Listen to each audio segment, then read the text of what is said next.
Są słuchawki, które dobrze grają. Są słuchawki, które są wygodne. A potem są takie, o których kompletnie zapominamy, że mamy je na uszach. Dziś sprawdzę, czy Nearity Mempod Fit 2 należą właśnie do tej kategorii. Bo jeśli biegacie, trenujecie, pracujecie zdalnie albo po prostu nie lubicie słuchawek, które wkładamy bezpośrednio do uszu, to ten test będzie dla Was na pewno ciekawy. Tu Marek, Desor w biegu. I ja zawsze testuję sprzęt prosto w realnych warunkach. Bieg, trening, praca, codzienność. Teraz szybkie fakty. Konstrukcja, czyli open ear. Mamy otwartą małżowinę. Nic nie wkładamy do kanału słuchowego. Waga, niecałe 10 gram jedna słuchawka. Bluetooth 5.3 i multi-point pairing. Do tego, co ciekawe, mamy dongle USB, który wkładamy bezpośrednio do komputera. Cenę sprawdzicie sobie w linku poniżej, bądź też w komentarzu. Design i komfort. Pierwsze wrażenie? Lekkość. Te słuchawki praktycznie nie istnieją na uchu. Silikonowa konstrukcja z pałąkiem za uchem sprawia, że dopasowują się naturalnie i nie powodują ucisku. Po kilku minutach naprawdę można zapomnieć, że mamy je na uchu. I to jest ogromna zaleta, szczególnie przy długich treningach albo przy wielogodzinnej pracy zdalnej. Sama filozofia Open Ear, o co tutaj chodzi? Największą różnicą względem takich dokanałowych słuchawek jest to, że nasz kanał słuchowy zostaje otwarty, dzięki czemu słyszymy wszystko, co jest dookoła. Możemy sobie słuchać muzyki, podcastu, ale jednocześnie słyszymy cały świat dookoła. Dla mnie, jako osoby trenującej, jest to po prostu taki must have. Jest kluczowe ze względu na to, że wpływa to na bezpieczeństwo podczas biegania, jazdy na rowerze, samochodem, czy właśnie w takim codziennym życiu. Tak samo jak siedzimy w biurze, słyszymy, co koledzy nasi mówią, a jednocześnie możemy skupić się na tym, co jest w naszych słuchawkach. Jakość dźwięku. W spokojnym otoczeniu dźwięk jest czysty, przyjemny. Tony średnie są wyraźne, wysokie brzmią naturalnie. Trzeba jednak pamiętać, to jest taki mój disclaimer, że nie ma aktywnej redukcji hałasu, do tego właśnie słyszymy to otoczenie, czyli w bardzo głośnym otoczeniu dźwięk z zewnątrz będzie się przebijał przez to, co słyszymy, a bas będzie mniej wyraźny. Ale to jest typowe dla tego typu konstrukcji i tego się po prostu nie da uniknąć. Łączność i funkcje. Mamy tu dwa połączenia, Bluetooth 5.3, który działa stabilnie, Multipoint pozwala mieć jednocześnie podłączone i telefon, i laptop, a największą ciekawostką jest dongle USB-C. To naprawdę świetne rozwiązanie. Można podłączyć słuchawki bezpośrednio do laptopa, komputera czy konsoli, bez kombinowania, bez ponownego parowania Bluetootha. Po prostu wsadzamy dongla i już mamy połączenie. Sterowanie.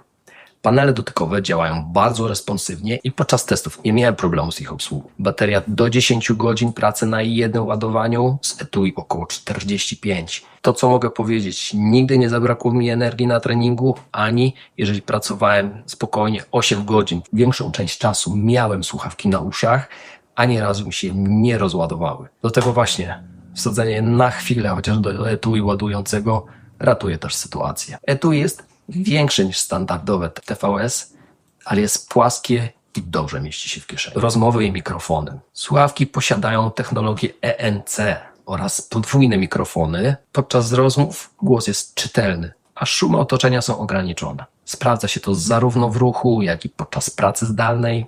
Przechodzimy do testów praktycznych. Pierwszy, test biegowy.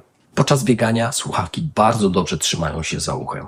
Nie ma też problemu z dostępem do sterowania. Możemy zmieniać utwory w jedną czy w drugą stronę. Jedyne co, jak chcemy zmienić głośność, to już musimy użyć naszego telefonu. Słuchawki trzymają się dobrze nie tylko na bieganiu, ale również na rowerze, a także w trakcie ćwiczeń siłowych. Niezależnie jak poruszamy naszą głową, czy leżymy na ławeczce wyciskając ciężary, te słuchawki dobrze trzymają się ucha. Można spokojnie robić długie treningi i nie przeszkadzają i nie powodują dyskomfortu. A co najważniejsze, zaleta, którą zawsze podkreślam w tego typu słuchawkach, jest to słyszalność otoczenia.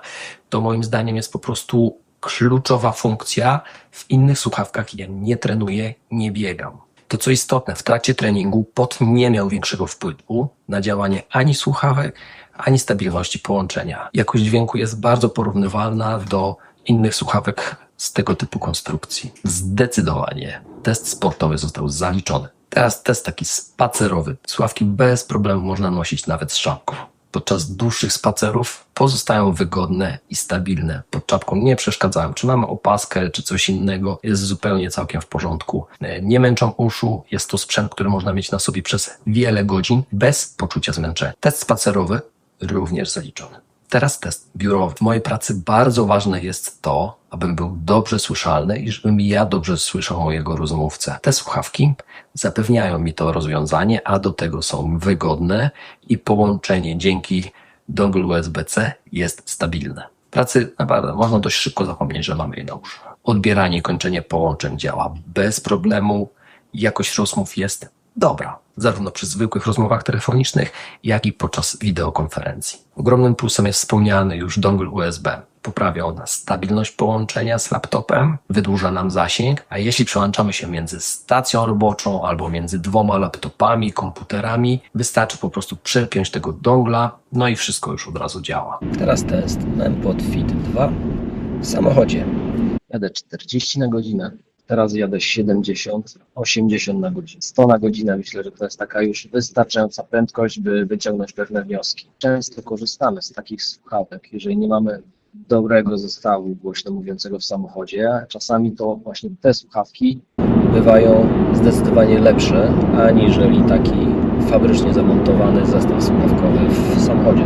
W życiu każdego pracownika korporacji przychodzi taki moment, że trzeba zrobić sobie kawę. Pytanie, czy można jednocześnie rozmawiać przez telefon i robić sobie tą kawę, bo ekspres jak mnie słychać w trakcie parzenia tej kawy. Espresso, moje ulubione. Dobra, teraz podsumowując krótkie fakty, checklista sportowa. Stabilność podczas ruchu? Tak.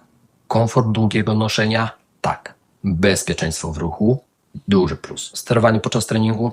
Tak.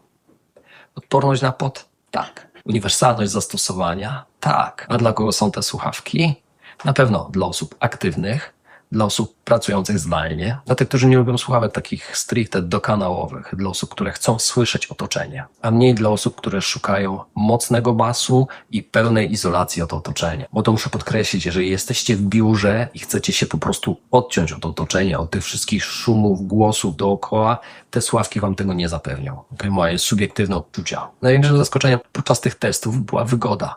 To jeden z tych sprzętów, które zakładasz i zapominasz, że je masz na uchu. Czasami podobne konstrukcje są trochę mniej wygodne. Jeżeli mamy pałąk, zdarza się, że on przeszkadza, ale szczególnie jak chcemy się na przykład położyć na ławeczce treningowej, to wtedy pałąk stanowi problem. W tym przypadku tego nie mamy. Podsumowanie. Nerity MPod Fit 2 oferują bardzo dobry balans między komfortem, funkcjonalnością i bezpieczeństwem. Największe plusy to jest świetna wygoda, długa bateria, multipoint i dongle USB-C, ta świadomość otoczenia. Do minusów muszę zaliczyć brak czujnika zdjęcia z ucha. Dopiero w momencie, jak wsadzę je z powrotem do ładującego, wtedy się wyłącza. Drugim minusem, standardem w tej konstrukcji jest ograniczona możliwość odcięcia od otoczenia.